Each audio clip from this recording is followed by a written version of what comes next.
إن الحمد لله نحمده ونستعينه ونستغفره ونعوذ بالله من شرور أنفسنا ومن سيئات أعمالنا.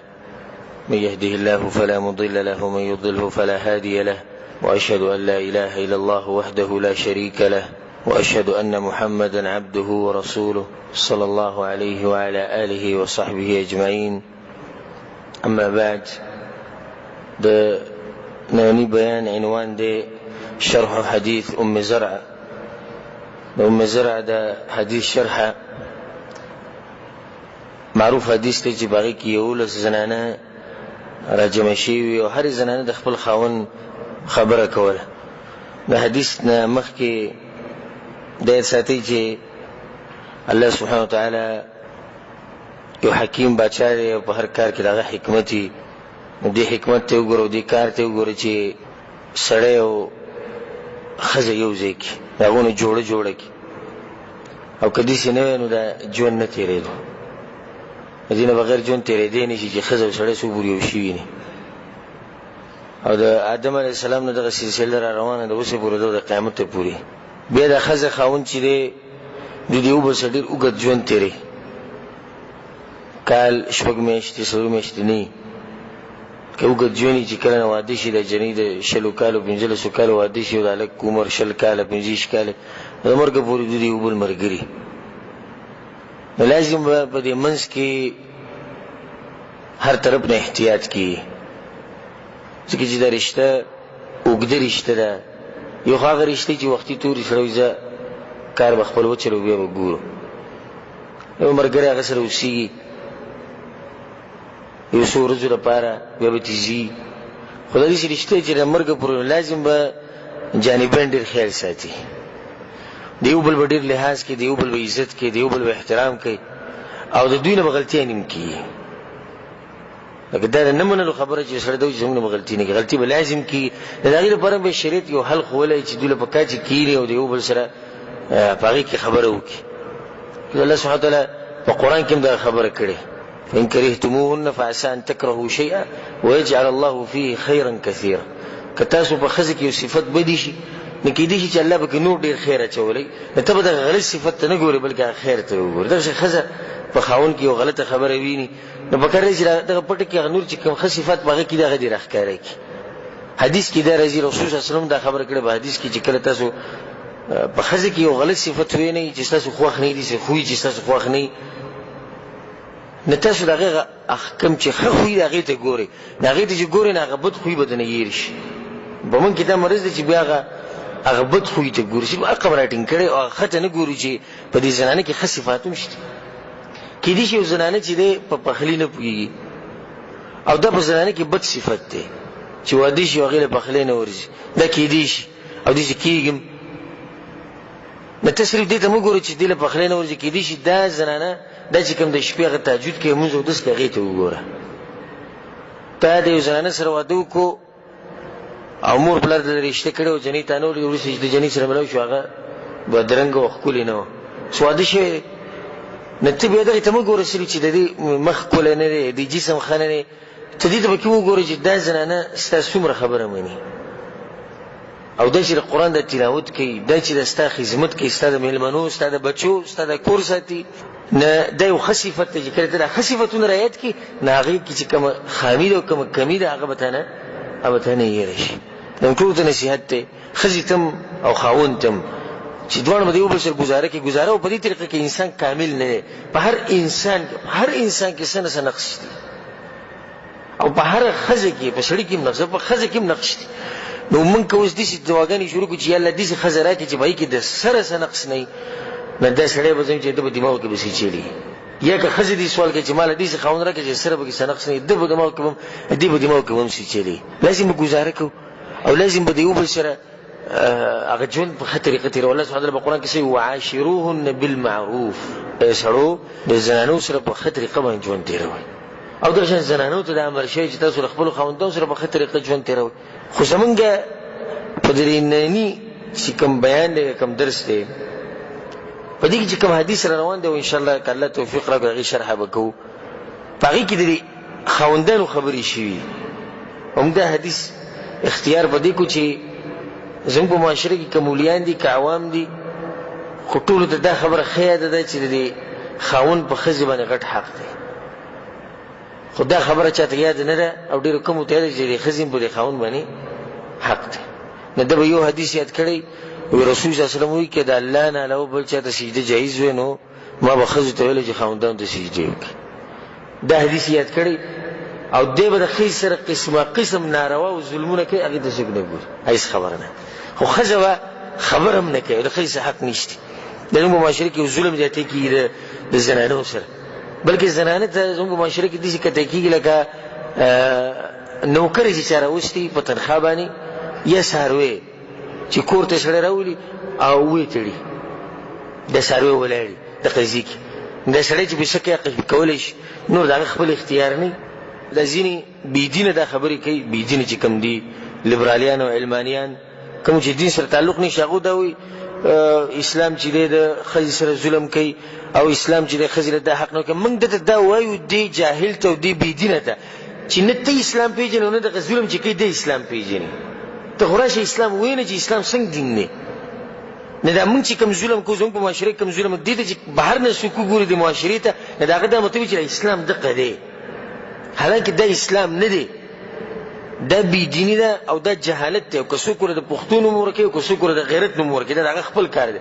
خو زه ورته جهالت وایم او بېدیني ورته وایم. او بل د پرې کمزورو باندې ظلم کول، په کمزورو خلکو باندې، یو خو د شریعت خبره، شریعت خو په سر کې دی، خو که د شریعت ته موږ لر کړو او د جاهلیت زمانې ته لړ شو د اسلام نه مخکې، نو په هغه وخت کې هم ډېر واقعیت به تاسو ته میلاو شي چې کوم پکې اوچت خلک دوی به په کمزورو خلکو سره جنګونه او ظلمونه زیاتي په کمزورو خلکو به یې نه کول. که چېرته به جنګ کوو مقابله کوم د تکړه خلکو سره چې د هغوی په شان برابر به وو، ځکه چې هغوی به دا خبره عیب ګڼله چې څنګه انسان د خپل نه کمزوري باندې جایز ظلم کوي. دا په هغو کې دا خبره وه. او بیا چې شریعت راغی نه مسله ښه مضبوطه شوه. رسول صلی الله علیه وسلم وایي چې الله نه ویرېږئ اتقوا الله فی الضعیفین، الله نه ویرېږئ دو کمزور خلکو مبارک یو یتیم بله زنانه. یتیم کمزورې پلار یې نه، او پلار چې د چا نه وي د هغه طاقت نه وي، د هغه زور نه وي، د هغه خبره څوک نه اوري. او دویم زنانه چې مور پلار راولي او ستا په کور کې به دروازې ورننه باسي، بس تا سره یې غریبه د هغه مرګه پورې تا ته ناست دی چې ته کوم ځای ته ځي تا سره ځي او چې ته څه وایې هغه کوي، او ستا د احکامو یا د حکم یا د هغه لاندې ژوند تېروي. نو ولې دا زنانه د دې حقداره نه ده چې که چېرته د دې غریبې نه چېرته څه غلطي وشي موږ ورته معاف کړو. حقداره ده دې که نه ده؟ حقداره ده. څومره ښه کوي تا سره څومره ده. او په هغې کې به انشاءالله زه مخکې ښه واقعات ذکر کړم. دا حدیث چې دی دا ډېر عجیبه حدیث دی او ډېر خوږ حدیث دی. او ما تقریبا یو نیم کال مخکې یا سره پاس یو کال مخکې دې حدیث ما په بل جومات کې شرحه کړې وه، څه فواید پکې موږ بیان کړي وو. نو بیا به هغه حدیث بیان کړو. د هغې ډېرې وجې یو خدای چې د رسول صلی الله علیه وسلم حدیثونه چې څومره وې دومره انسان ته د هغې معلومات ښه کړي. یعنې مطلب دا نه چې د کتاب د بس یو پیر د حدیث ما ویلې خبره به نه کوې، همیشه به وې. لکه امام بخاري رحمه الله دا کتاب چې دی صحیح البخاري، دې کې سره پاسه 2000 حدیثونه دي، مکرر سره پاسه 2000 حدیثونه. زه وایم چې په نن سبا وخت کې به یو عالم ډېر کم علما به ډېر کم به د شمار به چې هغو به د بخاري یو پیر پوره ویلی. او په سلفو کې داسې کسان تېر شوي دي چې په ځان باندې لازم کړي وو چې په میاشت کې به د بخاري وایي، په یو میاشت کې به وي، بیا بله میاشت کې، بیا بله میاشت کې. ځکه د رسول صلی حدیثونه چې څومره ډېر وایي دومره هغې نه نوي نوي فایدې راوځي. او بله چې انسان نه یېرېږي نه، دماغ نه خبره وځي. نو انشاءالله دې بله چې د حدیث شرحه کوم دې کې بس ځینې نوي فواید به پکې انشاءالله راوځي. او کوم وروڼه چې موږ سره نه وو هغه ډېر دي، کوم چې موږ سره بعد درس کې نه وو هغو ته به دین انشاءالله ښه فایده میلاو شي. دا حدیث چې دی امام بخاري رحمه الله او د هغه نه علاوه نور محدثین هم راوړی. زه به حدیث په عربۍ کې وایم جمله، بیا د هغې ترجمه، بیا د هغې فایده، داسې به ووایو. عن عائشة رضي الله عنها، عائشة رضي الله عنها قالت جلس 11 امرأة. او دا خبره چې دا عائشة رضي الله عنها رسول صلی الله علیه وسلم ته کوي. او دا خبره ان شاء الله زه تفصیل بیان کوم په اخر کې چې رسول صلی الله علیه وسلم د خپل بیبیانو سره څنګه رسول صلی الله علیه وسلم ناست او عائشة رضی الله عنها رسول صلی الله علیه وسلم ته دا خبره کوي. و چې 11 زنانه یو پیر کېناستې ځان ده فتعاهدنا وتعاقدنا. نو ټول دی وبسر عهد وکړو لوز وکړو الا یکتمن من اخبار ازواجهن شیئا. دا لوز وکړو دا وعده وکړي چې خپل خاوندانو خبرې به نه پټو چې څه حقیقت یا به وایو. په دې جمله کې ډېری خبرې دي. دې کولنی فائدہ دا ده چې زنانه نه دي پکار چې د خاون اسرار ښکاره کړي. اسرار مطلب پټي خبرې، او دا کومې خبرې چې رواني دا هغه پټي خبرې نه دي، او د خپل خاون اخلاق بیانې، د هغه خوی بیانې، دغه جدا اسرار به نه بیانې کوم چې هغه پټي خبرې، او خاون به د ښځې اسرار نه بیانې. بلکې په حدیث کې من راغلی دی دینه، او دې سړي او دې زنانه پر سخت وعید دی چې د خپل سړی د خپل ښځې سره ملو شي او ښځه د خپل خاوند سره ملو شي، او به نورو خلکو ته قصې کوي چې ما سره داسې ملو شي او زه سره داسې ملو شي. او دې ته د اوستوب هم وایي په پښتو کې، او دلتوب ورته هم وایي په پښتو کې، چې سړی د خپلې زنانه خبرې بهر کوي. ما ته یې دا وویل، ما ورته دا وویل، عیاذ بالله، د شپې چې کوم حالت یې هغه رانقل کوي. ځینې زنانه د نورو زنانو په مخ کې خپل خاوندانو قصې کوي، او دې ته داسې کورونه تباه شي. لکه اوس ښځه لګیا نورو ښځو ته وایي زما خاوند چې د شپې راشي دا چل کوي، دغه چل کوي، ټول قصې کوي. نو د نورو زنانو بیا یو شوق هم پیدا شي چې دې د خاوند سره کوم چې پکې بېدینه به وي، چې دې د خاوند سره په څه طریقه لیڼ څه جوړوم، نو کور څه شي، کور وران شي. دغه شان سړی لګي په ډک مجلس کې یاره زما ښځې ما ته دا وویل، ما ته دا وویل، دلتوب دا کار کوي. نو بیا نور سړي د دې د ښځې په باره کې سوچ کوي چې څنګه به د ښځې ته رسېده کېږي، او څنګه موږ د هغې سره والعیاذ بالله ناروا تعلقات ساتو. د 11 واړه ښځې کېناست، او د ښځو د عادت دی چې خپلو خاوندانو خبرې کوي. دا د ښځو عادت دی، ځکه چې د ښځې په ژوند کې غټ انسان څوک دی، هغه د خاوند دی. او په دې باندې موږ ته ډېرې خبرې یادې دي په دې مسله باندې چې د ښځې په ژوند کې دا سړی غټ سړی دی، خو هغه تفصیل له نه ځو. انشاءالله که الله سبحانه وتعالی توفیق راکړو نو صرف په دې جمله باندې به یې ورځ بیان کړو چې خاوند د ښځې په ژوند کې د ټولو نه غټ سړی دی. نو ځکه دا ښځه د هغه خبرې ډېرې کوي. د 11 زنانو یو بل سره لوز وکړو، وایي صحیح ده. دروغ به نه وایو، زموږ خاوند چې څنګه دی هغه شان به بیانو، وایي صحیح ده. قالت الاولى، اولنۍ دا وویل. او د دې زنانو د ځینې زنانو نومونه راغلي دي، کوم علماو چې د حدیث شرحه کړي هغه نومونه ذکر کړي، خو موږ هغه نومونه نه ذکر کوو او مختصر ورته کې شرحه کوو. خو دې ساتي چې د 11 زنانو کې ځینې داسې دي چې د خپل خاوند نه سر ټکوي، او ځینې داسې چې د خپل خاوند نه خوشحاله وي. دا حدیث موږ دغې لپاره بیانوو چې دا کومې زنانه چې د خاوندانو نه خفه دي، ولې ترې خفه دي، دا خبره معلومول غواړي. ځکه چې د زنانو صفات کوم چې پکې الله چولي هغه ټول یو شان، لکه زه د شکل خبره نه کومه، کوم چې د دې هغه طبیعي اخلاق دي، او په زنانه کې دننه پراته هغه د ټولو زنانو یو شان دي. نو مثال کې که په افریقا کې په غرونو کې یو زنانه اوسېږي، د هغې په سړي کې یو صفت نه وي خوښ، نو زموږ په پاکستان کې چې کومه زنانه اوسېږي د هغې په سړي کې دا صفت نه وي خوښ. او دغه شان سړي دي، دغه شان سړي د هر سړي دا خوښه ده که نه چې زما ښځه دي زما تابعداره خوښه ده که نه ده؟ که نه داسې خلک شته چې د هغو دا نه ده خوښه؟ نه، دا د ټولو سړو دا صفت دی. هر سړی دا وایي چې خدمت یې کولی، زما خیال یې ساتلی. دا شان د دې زنانو دا صفات چې کوم دا ټول یو شان دي. نو دا زنانه چې د کوم خاوندانو نه سرونه ټکوي، او هغه صفات به بیان کړی شي چې ولې که دا صفات په تا کښېني ستا ښځه هم تا نه سر ټکوي. او دویمه فایده په دغه جمله کې چې د 11 دا لوز وکړو چې دا خبرې به کوو، دې کې دا فایده لري چې ګوره ښځه د خاوند په مخ کې څه نه شي ویلی، یېرېږي د خاوند، خو خپل مجلس کې چې کښېني نو بیا د زړه هغه بړاس وباسي. نو ته خوشحالېږه مه چې زما ښځې خو زما نه چې د اوسه پورې څه ګیله نه ده کړې، نه شي کولی. تا ته مخامخ څه ویلی چې خو کېدای شي چې تا د هغې زړه خفه کړی، نو ته به خپل ځان چک کړې. ته دې ته مه ګوره که زه تا نه تپوس وکړم چې ستا ښځه تا نه خوشحاله ده که نه ده، او خوشحاله ده، د اوسه پورې خو جي موږ ته څه نه دي ویلي، تا ته څه وایي نه، خو ته خپل ژوند وګوره، خپل ځان وګوره چې ته څنګه سړی. لکه ته برابر یې، رشته دا ښځه خو بیا په رشته تا نه خوشحاله، او که نه په تا کې کمی شتي، نو بیا دا ښځه تا سره مجامله کوي، تا نه یېرېږي تا نه یریږي، تا ته څه ویلی نه شي، ځکه غلي ده. نو ګوره دې زنانو خپلو خاوندانو ته څه نه وي او بهر لګیا وي. اولني د خپل خاوند شروعات وکړو.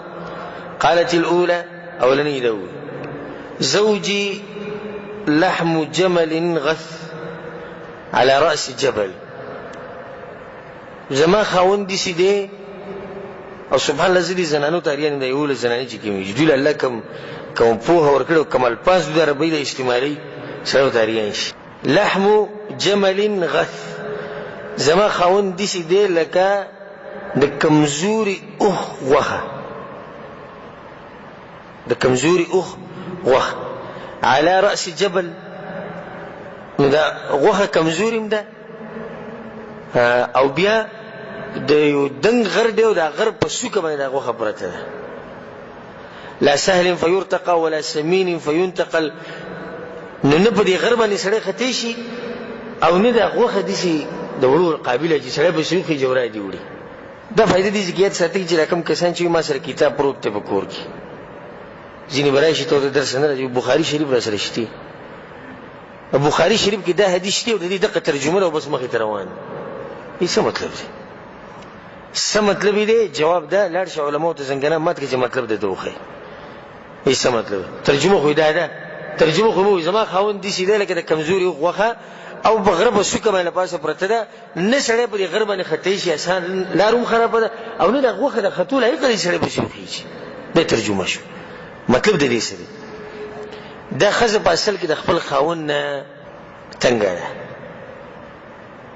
نو تشبیه ورکړه د هغې غوښې سره چې هغه د کمزوري اوښ غوښه، او عرب د کمزوري اوښ غوښه چرته هم نه خوښوي، بلکل نه خوښوي. یو اوښ کمزوري د هغه غوښه د هسې ولورکو نه وي. نو یې زما په خاوند کې څه فایده نشتي، دا مطلب دی. خیر پکې نشته، خیر لکه مونږ ته څه خیر ونه لیدو. ښه دویمه څه مطلب دی؟ د غره په څوکه لکه یو خو پکې خیر نشتی او دویم پکې تکبر دی. دویم پکې څه چل دی؟ تکبر. خیر پکې هم نشتی او تکبر پکې هم دی. نه په دې سړي کې داسې دوه مرضونه دي چې هغه د مرضونو هغه غټ مرضونه په مرضونو کې. یو خو په یو سړي کې خیر نه څه تکبر پکې نه، بیا هم سړی وایي زه خیر پکې نشته خو تکبر پکې هم نشته.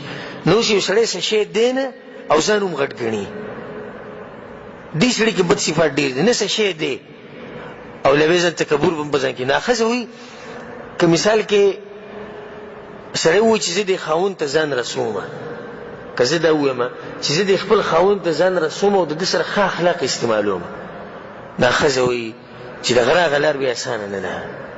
تکبر پکې د څوک ورته رسېدی نه شي، د چا سره ښه خوی نه استعمالوي.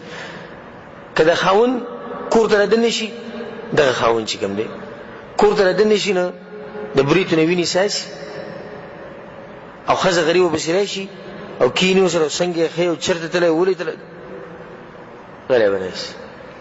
بوتل غریب ځکه چې اته پته ده هغه دا سوچ کوي که زه خبرې وکړم نو زما په عزت کمیږي. نه دی اوس متکبر دی.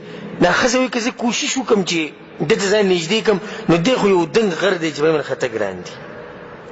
خو بیا دا ښځه وایي زه په دې غره باندې به مو وخېجمه، خو هلته ولا سمین فینتقل، نو دې غوښه کوم څه فایده نشي چې سړی پسې په دې غر باندې خېږي. دا ښځه وایي زه به کوشش وکړم د خاوند ته په څه طریقه نږدې شم، خو چې نږدې شم نو څه فایده باقي خو خیر نشته. نه که هغه ما سره په کټ کې یو ځای سملی او که هغه به بیټک کې سملي، او که هغه ما سره په کور کې دننه شپه کوي او که هغه به دیره کې د ملګرو سره شپه کوي، یو شی خیر به دې سړي کې نشته. د ځان نه دا صفت لري که تکبر و په ځان کې نه ساتي.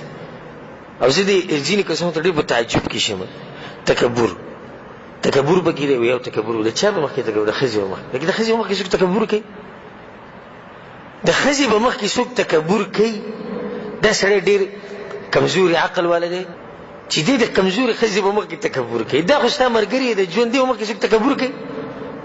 ساده ژوند ورسره تېروه او د عاجزۍ ژوند تېروه لکه څنګه چې هغه تا سره تېروي. دا اولنۍ زنانه ده او ډېر تفصیل یې نه ځي. قالت الثانیه، د دویمې ډېرې عجیبه خبرې وکړې. زوجي لا ابث خبره، زه د خپل خاوند خبرې نه کوم. که دې زمانه موږ ودرېږو نو کېدای شي د خاوند صحیح ښه سړی ځکه دا څه باس نه کې خسړې نه دی هغه کې مرزونه دي بل نم ډیر دي شي چلې ولا زوجي لا ابوث خبر زه خپل خاون خبرې نه کوم ولې نه کې اني اخاف الا اذر ځکه چې شروع مې وکړ نو بیا ختميږي نه هغه کې دومره عیبونه دي اکی دادی او تاسو ټول مستړي شي د لزرانه او مجلس بختوي چې زما د خاون عیبونه هغه نه ختمي او ځینې علماء دا مطلب کوي واني اخاف الا اذر زوی د خپل خاون خبرې نه کوم چې ډېر بد اخلاق دي سنې چې ما پری دي طلاق مینه کی او که زه طلاق شم نو زما د بچو ژوند به تباش دا ولنه واضحه ان اذكره او که زوی چې تاسو د خپل خاون خبرې شروع کوم نو اذكر عجره وبجره او که زه خپل خاون خبرې شروع کوم نو عجره او بجره به ذکر کوم عجره او بجره مطلب د هغه باطینی چې کوم عیبونه دي هغه بیانوم او د هغه چې کوم ظاهري عیبونه دي هغه بیانوم نور پکې نشته خو که زه خپل خاون قصې کوم نو یا به ظاهري عیبونه یا به باطینی دا غریب د عیبونه ډک دي او خدای چې شروع کړی نه ځکه شروع کړی وي نزين چې دا حدیث به کوم ځای ته رسیدي نو خو صرف د دې خبرونو دا فائدہ وروته چې بل خاون کې عیبونه ډیر دي د درېمې ته وګوره قالت الثالثه درېمې وی زوجي العشنق یا العشنق زما خاون هغه لکړه هغه ودنګ سره ګور دنګواله چې صرف دې مطلق سره وي جامه هغه د دنګ لکړه دغه پریداسي مطلب دا چې هغه دنګ دی قمقله نو زما خاون تشه لکړه نور بګی د عقل سبین نشته د دې دا فائدہ وروځي چې د دې خزم او خيار خاون خوخ قمقله نه خوخ نو د خپل خزي په مخ کې ځان سنجیده ساته دې حرکتونه مکو چې ته په قمقله ښکاري درنی خبرې کوه او خپل کور دې چې چلو چې د خزي ته دا احساس وشي چې زما خاون ډیر او خيار سره دی او ډیر اوږد سوچ ولا سره دی ځینې کسان دا ځینې کسان دي چې کور به چلول په طریقه نه وي خزي ول کور چلی دا د خزي ود صفات دي هیڅ صفات نشي کول ندی وی چې زوجي العشنق زما خاون چې بشو دنګله کړه قسم مرز ده بكي تمك تفصيل وكان وإن أنطق أطلق دو رقم أقل وإذا غبا مكي زي خبري نيشم كولا خبري كون وداريك طلاق راكي او دا مرز بدي پختنو كم دير شتي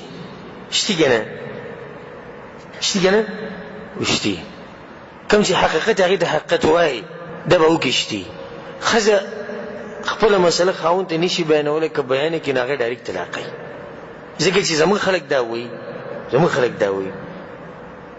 چې خزي سره که هر قسم ظلم کیږي او چې ته خزا هغه د چې غږ نه کوي نه به مور پلار ته وي نه به خاون ته وي نه به خواخي ته وي نه به سخر ته وي نه به بچو ته وي یو زبردست خزا ده نه کله دې غریب ملام ماته شي خدا بچاته سنوي زموږ په معاشره کې هم ګوي نه خزي ته حق حاصل چې کله دغه سره ظلم کیږي خپل خبره هغه کولای شي نو چې اوس دې لکړه به وړېدلې او دې قمقل به وړېدلې چې خبره کې غوړه طلاق ورکنه غریب خپل خبره سو کی د کچرته یو ورځ تا ته ما کچرته یو ورځ تا خزه راشي او تا ته یو مسله بیانې چې ماته دا مسله په دې کور کې ده ستاسو طرف نه یا ستاسو پلار دې طرف نه یا ستاسو مور دې طرف نه یا ستاسو خويندونو طرف نه دا مسله په یو دماغ باندې ووره او بیا غیله د شریعت پرانه کې یو خپل حل وګوره شریعت پرانه کې چې سره ظلم ونه شي دا نه چې خزه راشي ځینې کسان چې خزه راشي او ته د شپې خبره شروع کړي چې ستاسو که زما د پلار مبارک دې خبره وکړه نه دا غاخونه د بل طرف وباسي هغه صرف پلار ټکې ویلې پلار نه ته ووره کنه کې دې چې ستاسو پلار ظلم کړی ستا خور وي که زما د خور خبره دې وکړه نو کور کې دې ځای نشته لکه پرې خپل خبره وکړي چې کله خپل خبره وکړي که باغې کې ظلم ستاسو کوربې طرف نشوي نو او بس صحیح ته نور دا خبره بل چاته مکو زبر دې مسلې حل راو بس او کنه دا ستاسو خزه غلطي نه غوښه نه ته خطای دغه د خبره صحیح ده خو د قران او حدیث پرانه کې ستاسو دماغ په فیصله باندې باغې کې دا مرز دوی مرز باغې کې دا که خبره وي کومه نتلاقي می وان اسكت او کزم چې زه خیر دې سنه ما غلی بکینما نو اعلق، نو بیا به د قسم پرته مزوړندل، بیا خو څوک زما تپوس نه کوي. که زه څه نه یم او اواز نه اوچتوم او د خاوند شکایت نه کوم یا کور کې بل چاته سره نه، زما ګوره څوک تپوس نه کوي. سبحان الله. داسې لکه دا ښځې چې زموږ د معاشرې نه تلي دغه ځي ته د 11 ښځو کسې دا چې زموږ د معاشرې ناسته داسې ښکاري، ځکه چې دغه ظلم زموږ په معاشره کې کېږي. ښځه غریبه خبره نشي کولی، او که خبره کوي یو ډایرکټ چې دی سړي وله جواب کتلی. ښه د 3 ښځو د خپلو خاوندانو صفت وکړو که بدي وي، بدي بیان کړه. او د څلورمې ته ګوره، قاعده الرابعه څلورمې وي زوجي کلیل تهامه، زما خاوند داسې دی لکه د تهامې د علاقې شپه چې تهامه د حجاز ته وایي، مکې طرف، مکه او د جنوب چې کوم علاقه ده، مکې جنوب ته چې کوم علاقه ده، د دغې علاقې د شپه چې نه یخی نه ګرمی، ځکه وی لا حر ولا قر یا ولا قر، نه یخنی بکی نه بکی ګرمي. او داسې موسم خو ډېر ښکلی موسم چې نه ګرمي و نه یخي. نو زما خاوند دقه شان دی، نه کمی کوي نه زیاتی کوي نه ظلم کوي نور څه کوي. زه دې بلکل مطمئنه یم، مخکې وایي ولا مخافه ولا سآمه، او نه په ما باندې څه یره شتي او نه دې تنګېږم، یریږم نه د خپل خاوند نه. لکه داسې مطلب نه چې یریږم، لکه د دې نه یریږم چې زما خاوند به ما ووایي ما سره بد اخلاقي وکړي. نه، ډېر انسان ښه سړی دی او ډېر یو اوچت اخلاق والا انسان دی. ولا سآمه او نه دې تنګېږم، په ځان کې دې صفات پیدا کړي چې ستا ښځه تا ته چې د کور نه راوځي او تا ته وایي چېرته ځې، مزه راځه کښېنه خیر دی، بیا به کار لاړ شي، بیا به لاړ شي. پوه شي چې دې سړي کې ښه صفات دي، دا ښځې دې تنګېږي نه. او دا ځینې کار به نه په کور کې به پروت وي، خو دا ښځه به په زړه کې وایي چې دا بلا به کله دې کور نه وځي، یو خو ده پوځي ده راوست دا سره لقیږي نه، دغسې کې راته پروت وي. دا ښځې چې یو بل سره کېني دغه خبره کوي، زه خو یې په دې چې خاوند اورېدی چې سره د کور نه وځي نو بس دغه ګوټ کې راته پروت وي. څه چللی چې دا ښځه دا خبره کوي. نو ښځه خو په خاوند باندې ډېره مینې، او دا څنګه وایي چې زما خاوند د کور نه وځي، نو پوه چې د خاوند کې څه چللی، دا ښځې تنګېږي. نور چې سړی دینداری اوچت اخلاق دغه نه ښځه چېرته نه تنګېږي، بلکې هغه خو د تجربې خبره ده او ټولو ته معلومه ده چې کله دا خاوند د کور نه وځي دا ښځه یې نه پرېږدي بهر ته. دا وخت شي ټلیفون پسې وکړي چېرته یې زر راشه، د بزن کې دا قسم صفات پیدا کول غواړي. دا څلورمه وه. قالت الخامسه، خادي پنځمې دا خبره وکړه زوجي ان دخل فهد، زما خاوند چې کله کور ته راننوځي د هغه نه پړانګ جوړ شي. فهد ازمرې هغه ژېړ رنګ چې یو باقي ده تور تور ټکي، د دې پړانګ په شاني چې کله کور ته نه راشي د هغه په شاني فهد. د دې څه مطلب دی؟ دې کې د علماو اختلاف دی چې دې صفت کړی دی او که دې بدي بیانه کړې. ظاهره دا چې دا څه دی؟ صفت دی. زما خاوند چې کور ته راشي د هغه نه فهد جوړ شي، ازمرې ته جوړ شي. نو په کور کې دې نه دې سره ازمرې جوړېږي، لکه زړه کې دا تپوس راځي. نو جواب دا دی چې هر عالم خپله خبره کړې ده، شرح د حدیث چې کړی، نو کم چې وایي د صفت کړی نه صفت یې داسې کړی په دې پړانګ کې یا په دې ازمري کې دا صفت دی. کله چې دی واپس د خپلو بچو له راځي همیشه د هغو له ښکار راوړي. نو دې مطلب دی چې زما خاوند چې کله کور ته راځي نو لاسونه یې ډک وي د کور سودا یې راوړي. دا یو ښه صفت دی چې په خاوند کې، او د ځینې ښځې د خاوندانو غریبانو ته مینتونه کوي ټماټر لپاره په کور کې پروت دی، دا یو بد صفت دی. یعنې د ښځې داسې خاوند خوښي چې بغیر د هغې د وینا نه هغه هر څه په لاس کې راغستې راوړي، دا یو ښه صفت دی. نو په ده کې دا صفت دی. ځینې علما وایي نه، وایي دا د خپل خاوند عیب بیانوي. نو په دې کې عیب څه دی؟ عیب دا دی په عربۍ کې چې کله عربۍ کې یو متل دی چې څوک ډېر وده کېږي نو دی داسې وده کېږي لکه پړانګ چې وده کېږي. په دې پړانګ ازمري کې ده کې دا صفت دی چې دی خوب ډېر زیات کوي. نو زما خاوند چې کور ته راننوځي بس څه ګوري؟ طلایي ګوري، نه زما سره ګپ شپ لګوي نه د بچو سره کېني. دا به خاوند کې بد صفت دی. کور ته ورننوځي خپله ښځې سره کېنه، د هغه ورځې معلومات وکړه څه چل وشو څه چل ونه شو، ته ستړي نه څه خفه ونته کې ښکارې ولې د دې ماشومانو سره کېنه، سکول ته تللي وي مدرسې ته تللي وي څومره سبق وي سې ته وي سې ته ونې نه. دې چې کور ته رادننه شي نو به کور کې صرف خپلې کمرې ته ګوري او کټ له ځان رسوي او په کټ کې پرېږدي او په ځان کمبل راوړي ویده شي. دا ښه صفت دی؟ دا بد صفت دی چې د ځان نه ویسته پکار. دا به ګورنی کار. دویم ان دخل فهد وان خرج اسد، او چې بهر ته وځي نو بیا شیر جوړ شي. نو په کور کې دنه ودی د چا سره خبرې اترې نه کوي، چې بهر ته وځي نو بیا د هر چا سره چې ګپ شپ لګوي، چا سره منډه سمز مري بیا شیر بیا بابا شیر.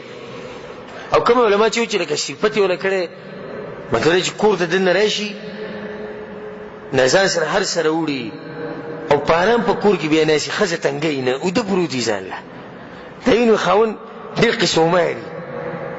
او تا ولې دا چل کړه، دا دې ولې چې کړه، دا وخت دې ولې چې کړه، کپړې دې ولې چې کړه، ماشوم ته ولې چې هغه غریب وږي الله چې دې ورک شو. او دا یو خسړې دي چې صرف ضرورت خبره هغه کوي، نور غریب ځان له پروتي دا به کې خکه چې بهر ته وځي نو بیا ببر شیر دی، به د خلکو سره خبرې اترې کوي، او به د خلکو سره منډې مو، او به بادر انسان دی.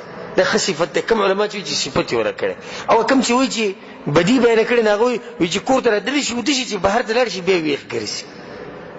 دریم پکې دا کار دی ولا یسأل عما عهد. د دې دوه معنی دي، یو ول هغه علما کې کوم چې صفت ګڼي، او دویم ول هغه کې کوم چې بدي ګڼي. کوم چې وایي صفت دی، وایي کور ته چې راننوځي فهد وده شي ځان له غلی پروت وي، لکه دا صفت دی، تنګول نه کوي، ښځه نه تنګوي، او ځان سره سم ډېر شی سامانونه راوړي، او بهر چې وځي ازمري ببرشیري، دا صفت دی. او دریم پکې ښه صفت دا دی چې کور ته سره وړي نه د هغې تپوسونه بیا نه کوي. ټماټر ما 2 کیلو راوړي ولې ختم شو، 2 دانې خو پاتې شوي، او دا وړو خو چې 2 پیړۍ، او دا پلار هلکه غلی شي ته کور کې بس ته غلی کښېنه، ته څه نه قیسې کوې په هر څه کې. د دې سره ښځه تنګي، د دې سره په هر څه کې به ګوتې وړي. خو بس ښځې ته ووایه ما له پلانې سالم پوخ که، او ته له سامان راوړه، پرې چې پخوي پرې د هغه ښه پوهېږي، نه دې به ولاړې د چولې په خوا کې ولې ټماټر زیات کړو، ولې د مساله زیاته کړه، ولې پلارې تبعي دې وکړه، غوړي دې ډېر واچو، تیل دې ډېر واچو. هغه ښځې وایي چې زما په خاوند کې دا صفت نشته. غني سړی دی چې کور ته سامان راوړي، موږ ته وایي تاسو پوه شئ دا سامان پوه شئ، خو چې کله کم شي بیا ما ته وایي چې نور راوړم. او دا یو ښه صفت دی په انسان کې. دا یو نیم به 2 دانې ټماټر به کور ته راوړي، او په هغې باندې به ښځه او بچي ټول پیټي کړي. حکم چې وایي چې دا بدي د هغه وایي، وایي د دې ښځې مطلب دا دی چې خاوند د کور د کارونو په باره کې تپوسونه نه کوي، مطلب دا چې یو بې پروا سړی دی، او دا ښه صفت نه دی. په کور کې مثال کې لیټ خراب دی، دی په هغه توره تیاره کې پروت دی، خو دا تپوس نه کوي چې دا لیټ ولې بند دی، ځکه دې سره کار نشته. ماشوم ناجوړه پروت دی غریب، 2-3 کمبلې به مور اچولي دي، او تبه پرې راغلې ده، او دی چې کور ته راغلی چې دی د خپل کمبل غم وړی، زه به کوم ځای کې ویده کېږم. او دا بد صفت دی. ته لاړ شې دې ماشوم تپوس وکړه دی ولې داسې پروت دی. کور ته راغلی شو ښځې غریبې سر تړلی، یو تانې دې تاو کړی پوره، او دی چې راغلی شو بس خپل کمرې غم وړی، لکه دې ښځې دې تپوس وکړه تا ولې سر نه کپړه تاو کړی، ناجوړ یې ډاکټر له وویل دوايي دله راوړمه. دا اوچت انسان چې هغه دا صفات په هغه کې نور اوږد بحث پرې نه کوو. قالت السادسه، شپږمې دا خبره وکړه، او د دې دا خاون خو ډېر عجیبه دی. زوجي زما خاون ان اکل لفا، چې ډوډۍ خوري نو پلیټونه صفا کوي. سړی به وایي شیخ صاحب دې کې حیب شتي، حیب دی که نه. لکه وایي مثال کې ته کور ته ورننوتې، او ستا 4 بچي دي، او یو دې ښځه ده، او بوډۍ مور دي، او بوډا پلار دي، او په سفره باندې کېناست، ته دا غټ غټې نوڼې جوړی، پلیټ دې صفا کړو. دې مطلب دا دی چې ته خپل غم وړی. او دروند سړی هغه چې هغه سره د ټول کور غمي، د دې به دا نوڼې ورو ورو والي، کله چې سالن کمي، لکه ولې نوڼې ورو ورو والي، دغه بوډۍ مور مې د پرې چې مړه شي، دا پلار مې بوډا دی پرې چې موړ شي، دا ښځه مې کمزورې ښځه پرې چې وخوري، دا ماشومان واړه دي، نو ته به څه کوې؟ موږ به خپل کار کوو. ځه خو داسې چل کوي، دې پلیټونه بلکل صفا کوي. مطلب دا دی چې ما ته ست نه کوي. د دې یو مطلب دا علما ذکر کړی. او اوچت خاوند دی چې کله ورته دا ښځه پلیټ کېږي، نه دی چې دا ښځه روان شي چېرته ځي، راځئ یو ځای خورو، نه هغه ورته زه به وروسته خورم، نه چې څو پورې ته زما سره ډوډۍ ته نه ناستې زه ډوډۍ نه خورم. په الله ته قسم خورم دا ښځه چې به د خاوند څومره مینې تپوس یې مه کوه، چې څو پورې تا نه خوړې زه نه خورم، چې څو پورې دا واړه نه ناست زه نه خورم. ښځې ته صد کول پکار دي، بلکې په خوله کې ورسره نوڼې ورکړي، کله کله ښځې سره کښېني ګپ شپ لګوي، نونی روالي زمن تعالی په خوله کې نونی ده. دا ښځه سمه خوشحاله شي. غریبه په دغه بند کور کې تا سره ناست ستا خدمت کې سره موبلر خدمت کې خوشحاله که به د خولې کې ور نونی ورکړي دا به تا دواګانې وکړي. دویم مرض پکې صرف دې ته غوږ کېدی وان شرب اشتفه او که اوبه څښي نو لوښي واچوي. په دې کې دا هم دغه مرض دی چې چا د ست نه کوي او نه دا خیر کې چې په کور کې نور څوک دی خو خپل ځان غم وړی میم زرما او ټوله زما دا هغه مرض دی په دې کې. دریم پکې دا مرض دی وان اضطجع التفا او چې کله په کټ کې سمبلی نه کمبل د ځانه ټول تاو کړي او یو سیټ ته پروت په دې کې څه عیب دی؟ په دې کې دوه عیبونه. اول صرف ورسره د خپل ځان غم دی. د ژمي موسم دی یخ دی ښځه غریب اخوا پرته نه د زه به وایي هر مزدورۍ لزم صحیح ته خو مزدورۍ لځي خو دا ښځه کوم انسان دی یخ وله کېږي تا سره خوا کې پرته. یو مرض په دې کې دا دی. دویم پکې عیب په دې خبره کې دنه دا دی چې دی د شپې د ښځې سره کوروالی نه کوي او دا هم په سړي کې عیب وي چې کله دی په اوږد وخت پورې چې د ښځې سره کوروالی نه کوي. ښځه ګورئ سړي ته نشي ویلی چې ته ولې ما سره کوروالی نه کوي. دا نه منلو خبره چې ښځه به داسې ووایي. نه خاوند له پکار دی د ښځې ګوره غټ حق دی په موږ باندې چې د هغې جنسي رغبت به پوره کوي.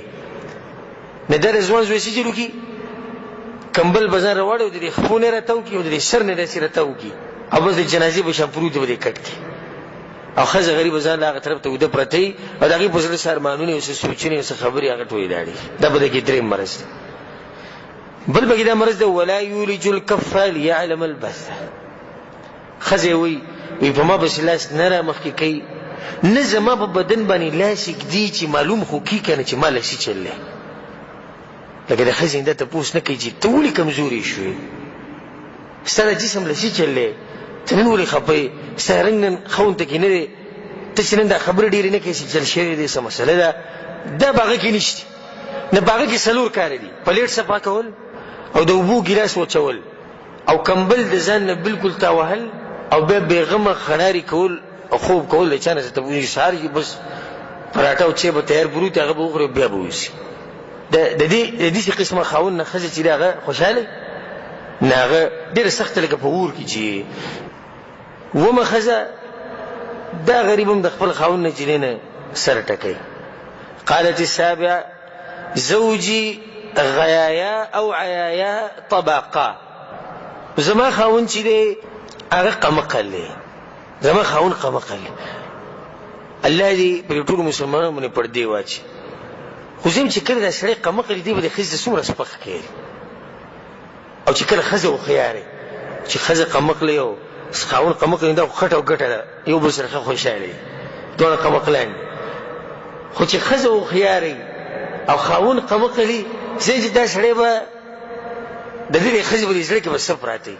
ځان همیشه سنجیده ساتي. سنجیده د ښځې په مخ کې درنې خبرې دروند خوی د کور چې کوم اوامر کوم کار دی هغه په سلیقه او په طریقه چلوي. د ښځې ته به دا پته وي چې زما خاوند څه دی هوښیار دی بلکې ښځې ته به عقل ښیي دا کار غلط دی دا صحیح دی دا غلط دی دا صحیح دی. داسې نه چې امعای د ځان نه جوړه کړي او د ښځې نه تپوسونه کوي دا څه چلو کوم دا پیسې دومره به کوم ځای کې ولګوم هغه ته پلاني کری ورکړه پلاني لی ورکړه داسې تجارت به جوړ کړه دا غریب پیسې هم نه پوهېږي. نه دې کې دا مرض ده. بل د دې په خاوند کې دا مرض هم پروت دی ځینو علماء مطابق چې عیایا طبقه مطلب دی چې هغه کې طاقت نشته چې د خپلې ښځې سره کوروالی وکړي. هغې د طاقت نشي چې د خپلې ښځې سره کوروالی وکړي او دا هم په انسان کې یو نقص دی. بل پکې دا مرض دی چې کلو داء له داء. ډېره هوښیاره ښځه ده ډېره هوښیاره ښځه دا یو چې کومه تفصیل یې ونه کړو خو مختصر یې څه ووایي سر به څه خوږومه خو په دنیا کې چې کم مرض دی د زما په خاوند کې دننه پروت دی. د مرضونو ګوړی او د عیبونو ګوړی دی.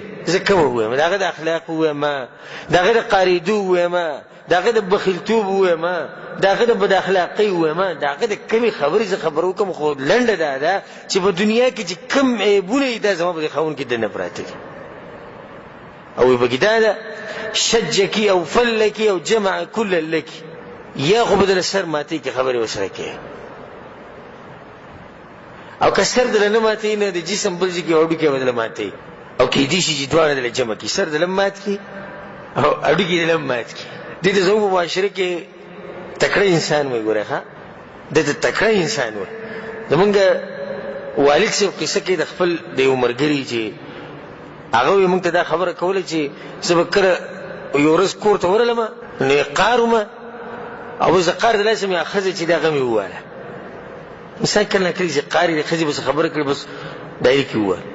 د ښځه خپلې کمرې ته لاړه زه ناست وم او دا مور چې دی نو بس غوړي راوړي او ماسته راوړي او پۍ راغستې دي وریجې راغستې او زوی ته ستړی شوی ته خوږ شوی ته او اوبه او یعنې چې څه قسمه نعمتونه به د کور کې د بوډېګانو سره تاسو لیدلي هغه چایبیانې پرتې دي غاړې ته چایبیانې ټولې راغستې دي چې په کوم ځای کې د څه ملایي کې راوړي وړي څه چل دی ده د کوم د غیرت کار کړی جهاد له تللی و هیله مې وکړو چې د چا ته یې ښه لار وښود نه ښځې له ګزارونه ورکړي ښځې والې داسې قسم سړی زموږ په معاشره کې صحیح دا ماشاءالله ډېر زورور سړی دی.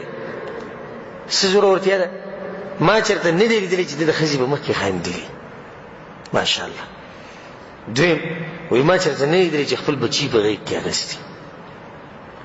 دریم په کور کې د وړو سره ګپ شپ بلکل نه لګي.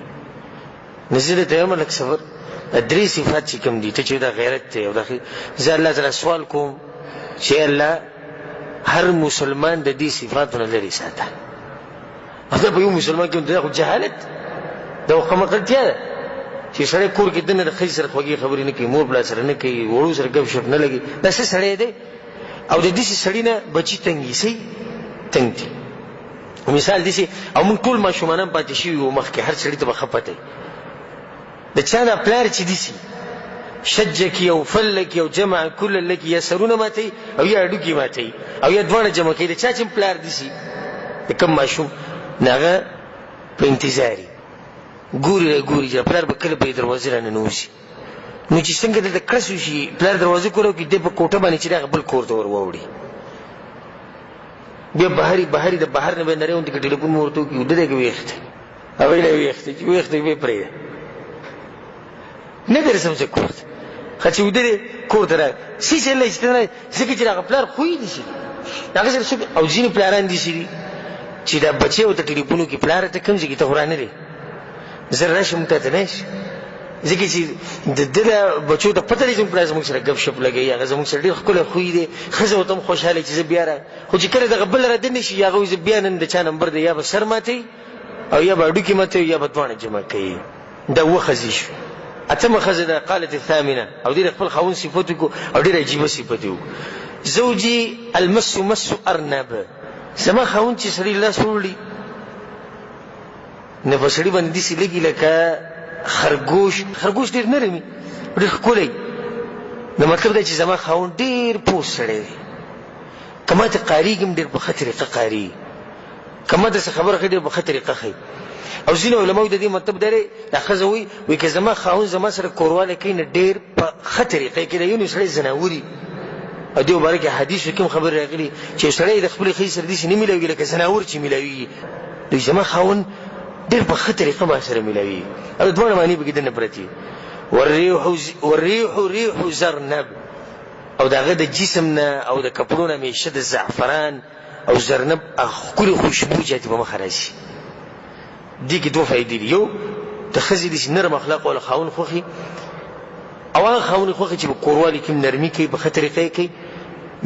دویم هغه خاوند خوښي چې ښکلې خوشبو تیزي زموږ په دې کې به ځینې داسې الله دې برحم وکړي د کپړو نه یې سم ککری جوړ شوی د دې خولو د لاسه او په دغه اسخال کې به د ښځې سره سملي وکښېني بس هغه څه ویلی نه شي د خولې نه به اسخا وینځي د ترخون نه به وینځي او د کار چې کومې کپړې دي په حق کې د ښځې سره سملي حق کې باسي. او دې کې د عمر بن خطاب هغه واقع تاسو ته معلومه عمر بن خطاب پسې یو زنانه راغله وی امیر المؤمنین زما د خاوند ته وایي چې ما طلاق کړي څه چلې وینه بس طلاق دي هغه دې ته زموږ بستا خاوند راوغواړو موږ هغه نه م ته پوښتنه کېدای شي اسانه خبره خو نه خاوند ورته راوغواړو نو هغه ځوان شیر چې راغی نو دا برې ته به د خوله کې پراته وو دا خوله بلکل پټه وه پټه امیر المؤمنین ته پته نه لګي چې خوله یې کوم ځای کې ده دا برې ته راغلي وو به د ږیرې له پاسه پراته وي داسې او دا ږیره په بد حال سې داسې تللې ده او شاخوا تللې ده د ګندګۍ د لاسه وچه شوې ده او دا ویښتې بل پورې ختې دي او دا شګړ سري نیولې ده غړ ویښته او هغه په بد حال امیر المؤمنین عمر بن الخطاب رضی الله عنه ډېر هوښیار انسان و، ډېر پوه انسان. خو دا بس پوه شوم دنه ولې طلاق غواړي. هغوی تپوس ضرورت نشي، نه یې راوړي، نه یې راوست. امیر المؤمنین څوک وي د دنه دا ویښته ووایي دا ښه ښکلي واړه کوي، دا برید دې لرې کوي او دا ګیره وله پاکه کوي، دا بلکل صفا سوتره کوي چې وپړقېږي دی. سړی د کلونو څخه هغه یې پاک کړو. ښځې رخصت باندې راغلی امیر المؤمنین ته څه فیصله وشو که نه؟ وایي زه د خپل خاوند سره ځه، خاوند دې دغه دی. وایي هغې چې کله دې سړي ته وکتل دا زما خاوند نه دی. دا ستا خاوند؟ دا زما خاوند نه. چې کله ډېر دغه به وشو څو کسان نور او بسته پوه شو زما خاوند. ها اوس وایي طلاق وایم دې طلاق دله؟ نه امیر المؤمنین وایي طلاق دی زما ډېر خوښ دی. یعنې منش ټول دغه و د طلاق. ولې طلاق غوښتو؟ چې بلې خولې کې هغه دا توره چرګه نیولې وه دا بریدي په دې خوله باندې پراته وو او د ګیرې ویښته به بدحل او د سر ویښته دا بدحل او کپړې څخه پسخه همداسې. زه تاسو نه تپوس کوم موږ سړي یو ټول زموږ دې زنانه خوښې دا چې څخه بنتیزې او د څخه پسخه او د څخه ویښته او د څخه کپړې خوښې. زم چې کېدای شي د هغه سړي خوښې چې هغه هم د هغې په شیاني. خو نور پاک سړی چېرته هم داسې ښځه نه خوښوي. نه کله چې کمرې ته ځي لکه عایشه رضی الله عنها رسول چې به کله کور ته راځي چې اول به مسواک وجري خولې نه چې خولې نه څخه بین نه ځي. د ښځې سره ملایق عبدالله بن عباس رضی الله عنه چې کله درس به ختم کو نو کور ته چې وردننه کېدو نو په دغه ځای کې دا لاس بېلونکو دا به د ویښتو دا ویښته به یې ښکلي برابر کړو دا ګیره به یې برابر کړه. هغوی ته تپوس وکړو چې تاسو چې کله هم کور ته ورننوځي دا سره کوشي چې له هغوی زما په کور کې ته نه زما ښځه ده او څنګه چې زه دا غواړم چې زما ښځه دې ما ته همیشه په ښکلي شکل کې را مخامخ کېږي دغه شان هغه هم زما نه دا غواړي زما د خاوند ما ته په ښکلي شکل کې را مخامخ کېږي. د ځان پاک ساتئ او ځان ښکلی ساتئ، ښځې به د باندې مینې. یو حدیث کې پکې دا هم راځي په یو روایت کې وایي په ټولو خلکو هغه زورور دی خو زه په هغه باندې زورور یم. دا صفت دی که بدي ده؟ صفت دی؟ څوک دې وایي چې بدي ده؟ وایي په ټولو خلکو هغه زورور دی زه په هغه باندې زورور یم. مطلب د دې دا دی، مطلب دا نه چې هغه بې غیرته دی او کمزوری، مطلب دا چې هغه زما سره ډېر نرم اخلاق استعمالوي. زه چې ورته څه خبره وکړم حتی تر اوسه کوشش کوي چې ویې مني او بهر د خلکو باندې هغه ګورې زورور. لکه دا دویمه خبره وکړي د ښځې دې لپاره وکړي چې دا ښځې داسې محسوس نه کړي چې د خاوند کسو بې غیرته دی یرندوکی. نه یرندوکی نه دی، بهر ګورې په ټولو هغه زورور دی خو زما سره اخلاق دومره ښه دي چې زه بې زورور یم. دا ښه صفات دي چې په انسان کې دي خو دومره به ته هم نه هېرېږي چې او دومره به هم نه پرېږدي چې بیا هغه د انسان هغه بېعزتي به کېږي او د سړي چې کوم مقام هغه د ښځې په شان شي او د ښځې مقام د سړي په شان شي. قالت التاسعه د نهمې خپل خاوند خبرو کوي زوجي رفيع العماد، زما د خاوند د کور ستنې چې دي هغه دنګې دي. او چې چا سره بخاري په کور کې پروت دی د کور د مفتي هغه د حدیث وایي دا غریب بریان چې دا دې کې ستنې دنګې دي موږ به څه وکړو؟ مطلب یې دا دی چې د هغه کور ټولو کورونو کې ښکاري خلک ول راځي میلمه دوست سړی او عربو چې به چا صفت کو چې د چا د بیټک به همیشه آباد و نو د هغه صفت به بدبدلو طریقو کو. یو به دا وي د پلاني کور د کلي په منځ کې دی یعنې هر چا ته معلوم دی. یا به داسې وي د کور ستنې دنګې دي کور یې ښکاري نو زما خاوند میلمه دوست سړی. د دې ښځې هم داسې خاوند خوښه چې میلمه دوست شي د هغې په سترګو کې د خاوند څه شي درونه شي. کوم چې بخیل غونته کي ښځې دې ځان له تنګ طویل النجاد، زما خاوند یو بادر سړی دی دنګ سړی دی. د دې کې دا مطلب دی چې د ښځې بادر سړی خوښي دا کوم چې شجاع یي یریږي نه دا د ښځې خوښي. عظیم الرماد یا عظیم الرماد او په کور کې دننه سکاره ډېر پراته وي. د دې څه مطلب دی؟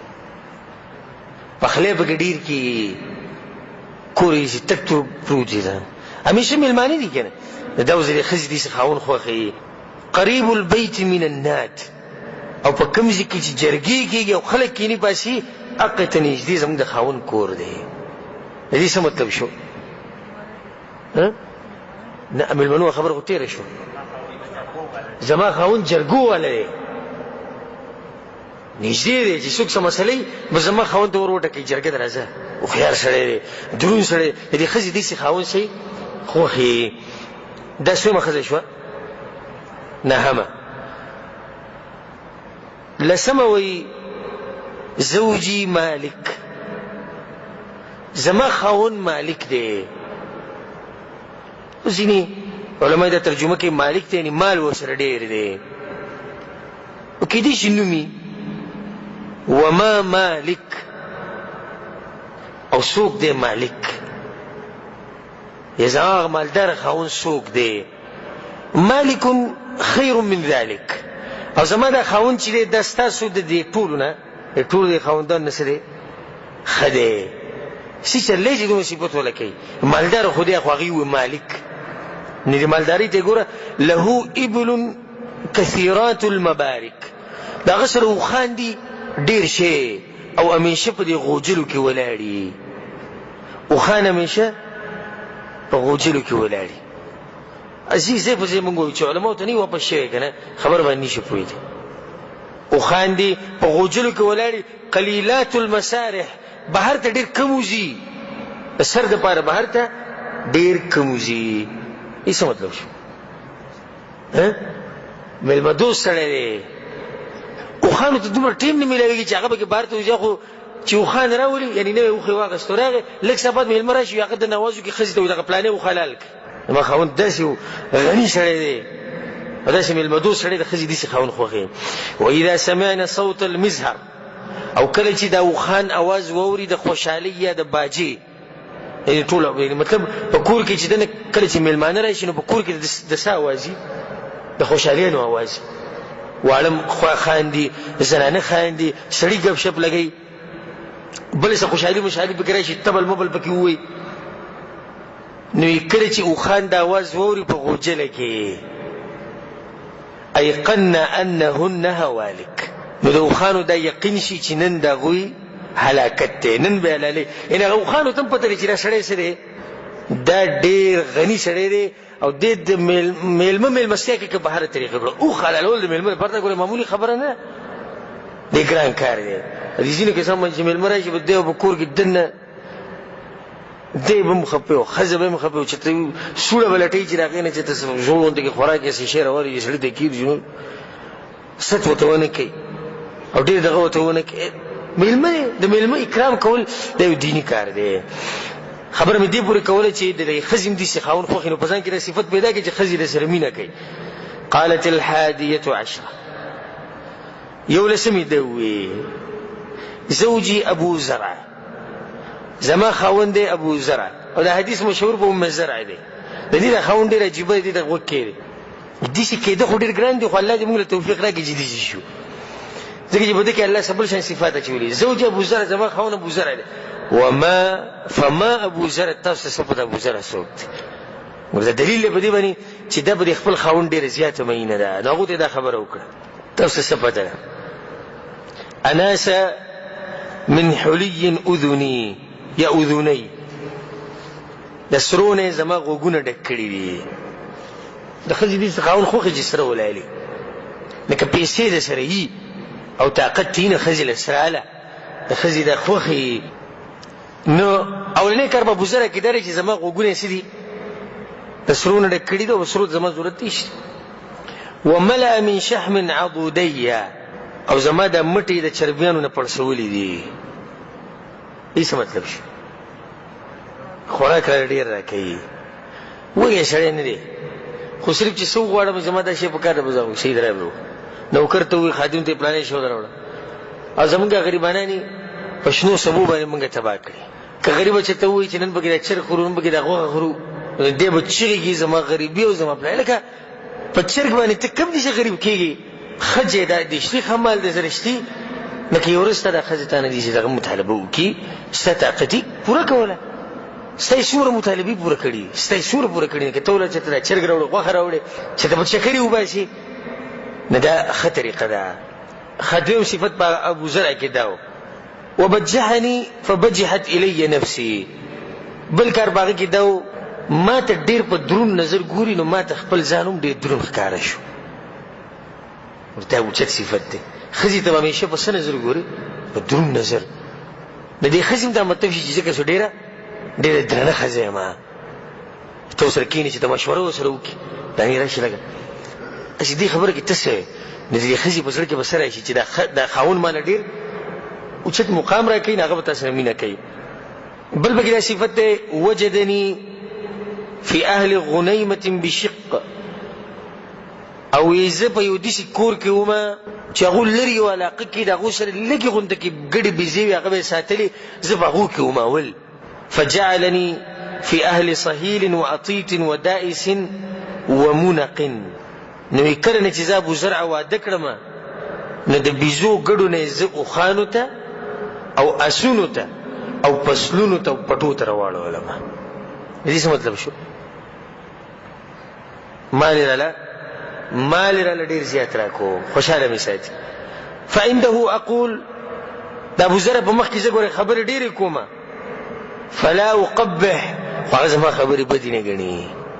او دا خبره به ته د فایدې لپاره هم د ښځو ګورې عام طبیعت دی چې خبرې ډېرې کوي او غوږ ورته ایږده. ځینې کسان چې ښځو ته قصې ځه خوښ، مثال سړي راغلی ته د خپلې قصې شوي ځه خوښ، نه ګوره اوس دا د 11 ښځو د قصه عایشه نه چاته کوي؟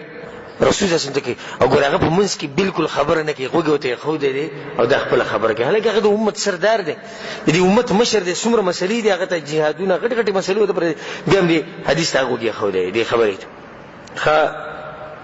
وارقد فاتصبح، او د ابوزرع په کور کې چې زه ویده شم نو سهار ناوخته راپاڅم، وختي مې نه راپاڅي. ته د ابوزرع ښه صفت دی. او ځینې کورونو کې د زنانه غریبانې سړي په زړه وسوځي، په تکه توره تیاره کې راپاڅي، خواښې به ودی، سخر به ودی، خاوند به ودی، وروڼه به ودی، خویندې به ودی، بچي به ودی، دنیا به بالکل غلي پرتې، دا غریب به ولیږي، وړه به هغېږي، اوبه به کته وړي بره وړي، منګي به ډکې، ټوله به اوبه ګرموي. دا چل کې ده یعنې صحیح ده چې ښځې له پکار چې د کور خدمت وکړي، خو په دې طریقه نه کوي چې د هغې پکې خوب خرابېږي، جسم ته نقصان رسي. هغه یوازې د لګیا د کارونه کوي. لږ ډېر انسان له پکار چې سوچ کوي چې زما دا ښځې چې کوم کار کوي، ښایي سړی به ماته وایي شیخ ته خو دا خبرې کوې، خو ته زموږ د مور پلار نه څه خبرې؟ ځینې به داسې وي ته زموږ د مور پلار نه څه خبرې، هغوی سره موږ خبره نه شو کول، هغوی به خفه کېږي، زه یم اګر که خفه شي. حق دی، په ښکلې طریقه باندې خپل پلار پوه کړه، خپله مور پوه کړه چې نه دا خبره ظلم ده، د دې به داسې حل له وباسو. واشرب فاتقنح، د ابوزرع په کور کې چې زه اوبه څکم نو دا خېټه پې خډه کومه، هر څه ډېرې. ام ابي زرع، د ابوزرع مور، فما ام ابي زرع، د ابوزرع مور خو ځان له څوک ده. دا دلیل دی په دې باندې چې د سړي د کورنۍ ټول اوچته ګورې ښځه چې د خپلې خوښې صفت داسې په حاله اسانه نه کوي، دې وله صفت شو خسي جل هغې له. عکومها رداح وبیتها فساح، کور پراخه دی او په کور کې چې دنه کوم ځایونه دي د رزق د ایښودو، لکه توڼۍ ده یا کندو دی یا نور څه چې کوم ځایونه دي، کوم الماریانې کپړې پرتې، د هر څه ډک پراته. بوډۍ ده خو بوډۍ بخیله نه ده، بوډۍ څه ده؟ بوډۍ بخیله نه ده. دا ځینې بوډۍ د کلونو هغه سامان به را جمع کړی او هغه به په دغه کې ایښودی په یو المارۍ کې، نو هغه چې بیا څه وخت بعد یې کولو کړي نو په هغې کې چې دی بیا به څه شي، څه به ورته رامنګونو پکې شي، نور څه به پکې شي، هغه هر څه د نور د استعمال نه وځي، دې د استعمال نه وځي. او انګور خو دې غږ وکړي، انګور د دغه المارۍ یا دغه وي چې هغې ته څه وایي، هغه وایي نه. د ام زرع مور چې ده هغه ډېره دغه ښځه ده، ازاده ښځه ده او خرچه کوي. ابن ابي زرع، د ابوزرع زوی، فما ابن ابي زرع، د ابوزرع زوی خو ځان له څوک دی. مضجعه كمثل شطبه ويشبعه ذراع الجفره، لږ مطلب دا دی چې ښکلی هلک دی، نری د تورې په شان، نری جسم، د نری جسم چې کومي چې کله پکې مرض نه وي دغه نه، دا ښکلی جسم وي او په وړي کې ورته کیسې کې ویده کېږي او خوب ډېر نه کوي، یعنې هغه هلک خوب ډېر نه کوي. بل پکې دا صفت دی چې د هغه د بیزې یو بچی وله راوړه، د 4 میاشتو بچی، او د هغې سنګل وله ورکه چې هغه وړي کې خس کې غونته کېږي، په هغې باندې څوک مړېږي هم نه، خو دا هلک پې مړېږي، د ابوزرع زوی پې مړېږي. مطلب دی چې ابوزرع زوی ډېر خوراکي نه دی، ډېر خوبونه نه کوي ښکلی هلک ته دغه ښه صفت دی. بنت ابي زرع د ابو زرع لور. فما بنت ابي زرع ابو زرع لور خو ځان له څوک ده طوع ابيها د مور پلار خبرې مني وطوع امها د مور مني یعنی دومره ښه جنۍ ده. وملء کسائها غټې غټې جامې اغوندي غټې غټې جامې اغوندي. یو مطلب دی. بل مطلب دا دی چې جسم یې غټ دی یعنی پلار یې هم خیال ساتي او نازوینه جنۍ ده. بیا وایي چې وغیظ جارتها او داسې زنانه ده داسې جنۍ ده چې په کوم کور ته واده شي نه هغه بن ورسره همیشه یو بغض ساتي. ولې ورسره ساتي؟ ځکه چې په هغه جنۍ کې ښه صفات دي. بیا وایي چې جاریت ابي زرع د ابي زرع وینځه غلامه نوکره. فما جاریت ابي زرع د ابي زرع وینځه ځان له څوک ده لا تبث حديثنا تبثيثا په کور کې چې کومه خبره زموږ واوري هغه بهر ته نه وړي. داسې ښه جنۍ ده. ولا تنقث ميرتنا تنقيثا او زمونږ ډوډۍ نه خرابوي. وایي چې رزق ورته میلاو شي د هغې حفاظت کوي. زمونږ د کور ډېر حفاظت کوي دغه جنۍ. ولا تملأ بیتنا تعشیشا زمونږ په کور کې ګن بلا نه خوري د کور صفایي کوي. قالت خرج ابو زرع ولو طاب تمخض فلقي امرأة معها. ابو زرع یو ورځ د سحر وختي ټایم کې ووتو. په کوم ټایم کې چې کله خلک کوچ تیاري په دغه ټایم کې ووتو نو د یوې زنانه سره میلاو شو. معها ولدان لها كالفهدين. د دې زنانه سره دوه زامن دي چې هغې په دې غېږ کې نیولي دواړه یو شان دي او دواړه دي فهدین د زمرو ښکلي ښکلي واړه دي. يلعبان من تحت خصرها برمانتين. د مور نیولې دي د مور سره ناست دي او د هغې د سینو سره لوبې کوي. او د هغې د سینې داسې وي د دې ښځې چې هغه د انار په شان وي. د انار د دانې چې څنګه ګول دغسې د هغې ګول سینې د هغې صفت و. نو ابو زرع سترګې په دې زنانه په دې هلکان ولید جنۍ ډېره خوښه شوه. فطلقني ونکحها. نو ما له یې طلاق راکړو او د دغې ښځې سره واده وکړو. ابو زرع هم خپله ښځه طلاق. فنکحت بعده رجلا سریا. د هغه نه ابو زرع نه بعد زه یو سړي سره مې واده وکړو چې ډېر شریف خاندان کې ډېر اوچت انسان سردار و. رکب شریه واخذ خطیه. یو شهسوار و اس زغلول د هغه نه خلکو یې زده کول. بل پکې دا کار و چې نیزه کې ډېر نیزه باز و. د نیزې به ډېرې مضبوطې را غشې به ویشتو په دې کې ډېر تکړه و. واراح علی نعما ثریا او ما لې هر قسمه نعمتونه را کړو. دی دویم خاوند. واعطاني من كل رائحه زوجا. او د هر نعمت نه مال جوړه را کړو. یو به هم نه را کړو دوه به را کول. وقال كل ام زرع او ماتې دوي ام زرع خورا چې څومره دې زه غواړې. ومیري اهلک خپل کور ولم ورکوه. دا دویم سړی هم ګورې څه کم نه دی خو هغه څه وایي. قالت ابو زرع ښځه وایي ام زرع چې هغه طلاقه کړې. قالت هغې وایي فلو جمعت كل شيء اعطانيه. د دویم خاوند چې ماله څومره معلوم را کړی هغه ټول لا جمع کما ما بلغ اصغر آنیة ابي زرع. نو د ابو زرع په کور کې چې کوم وړوکی لوښی پروت دی هغې ته هم نه راشي. د ابو زرع د هغې په زړه کې دومره ځای کړی. ګوره خاوند یې بل وکړو خازور خاوند ته لیدو. قالت عایشه د حدیث په آخره کې دی عایشه نه وایي چې قال النبي صلی الله علیه وسلم رسول الله دا ټول خبره واورېده او بیا ورته عایشې كنت لك كأبي زرع لأم زرع. نو زه خو بیا ستا دپاره داسې یم لکه څنګه چې ابو زرع د ام زرع دپاره زه هم هغه شان یم. بلکې رسول الله پکې دا ووایي بغیر د دې نه هغه طلاق ورکړی دی او زه طلاق نه ورکوم. نو زه لکه مطلب رسول د ابو زرع نه هم غوره شو. عایشه ورته یا رسول الله بل انت خیر من ابي زرع. یا رسول الله ته خو د ابو زرع نه ډېر غوره. ابو زرع څه شی د دې سره چې د حدیث اختتام ته ورسېدو ستاسو ټیم مې ډېر زیات واغېستو. نور به کوم څه تفصیلات هغه نه کوو انشاءالله. که بیا چې الله سبحانه وتعالی توفیق راکړو بیان به کړو. الله سبحانه وتعالی دې موږ له توفیق راکړي چې موږ کې ښه اخلاق راشي او الله سبحانه وتعالی زموږ بیبیانې زموږ نه خوشحاله ساتي او الله دې موږ د هغوی نه خوشحاله ساتي او الله دې موږ ټول په جنت الفردوس کې یوځای کړي.